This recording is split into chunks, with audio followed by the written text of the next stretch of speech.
ಎಷ್ಟು ಬ್ಯೂಟಿಫುಲ್ಲಾಗಿ ಅದೇ ರೀತಿಯಾಗಿ ಒಂದು ರೀತಿಯಾಗಿ ಉಳಿಸ್ಕೊಂಡಿದ್ದಾರೆ ನೋಡಿ. ವಾವ್, ಪಿಯಾನೋ ಬೇರೆ ಇದೆ. ವಾವ್, ಪಿಯಾನೋ ನೋಡ್ಬೋದು ನಾವಿಲ್ಲಿ. ಮ್ಯೂಸಿಕ್ ಪ್ರಿಯರ್ ಅಂದಂಗೆ ಆಯ್ತು ಈ ಮನೇಲಿ ಇರೋರೆಲ್ಲ. ಆ ಕಡೆ ಬಾಲ್ಕನಿನೂ ಬಿಟ್ಟಿದ್ದೀರಾ? ಬಾಲ್ಕನಿ ಐತಲ್ರಿ ಅದು. ಓಕೆ, ಇದೇನು ಸರ್ ಹುಲಿ ಎಲ್ಲ ಇಟ್ಟಿದ್ದೀರಲ್ಲ, ನಿಜದ್ದ ಮರಿನಾ ಹೇಗೆ ಏನು? ಅದು ಸರ್ ಹಂಗೆ ಚಂದಕ್ಕೆ ಮಾಡಿದ್ದಾರೆ, ಚಂದಕ್ಕೆ ಮಡಗಿರೋದು. ಅವಾಗ ಹಿಂದೆ ಇದ್ದು ನಮ್ಮ ಕಡೆ ತೆಗೆದಿಟ್ಟಾರ ಅವನ್ನೆಲ್ಲ ಪರ್ಚ ಬಗದದ್ದು ಎಲ್ಲ ನಮ್ಮಲ್ಲಿ ಗಾಡಿಗಿದ್ದು ಇನ್ನೂ ಹಾಕಿಲ್ಲ, ಇನ್ಮೇಲೆ ಹಾಕೋದು. ಓಕೆ, ವಾ, ಇಲ್ಲೇ ಒಂದು ಆರಾಮಾಗಿ ಮಲ್ಕೊಬೋದು, ಮಲಗ್ತಾ ಪ್ರಕೃತಿ ಸೌಂದರ್ಯನ ಸವಿಬಹುದು.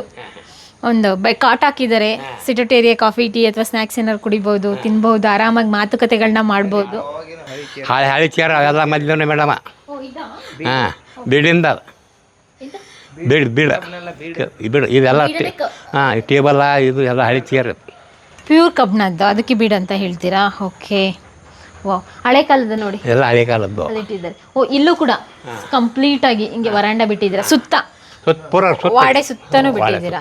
ಓಕೆ, ಬಾವಿ ಎಲ್ಲ ಕಟ್ಟಿದ್ರಂಗಿದೆ. ಸ್ವಿಮ್ಮಿಂಗ್ ಪೂಲ್ ಮಾಡೋದು. ಸ್ವಿಮ್ಮಿಂಗ್ ಪೂಲ್ ಮಾಡೋ ಪ್ಲಾನ್ ಇದೆಯಾ? ಇದು ಮಾಡ್ರನ್ ವಾಡೆಪ್ಪ ಹಾಗಾದ್ರೆ ನಮ್ಮ ದೇಸಾಯಿ ಸರ್ದು.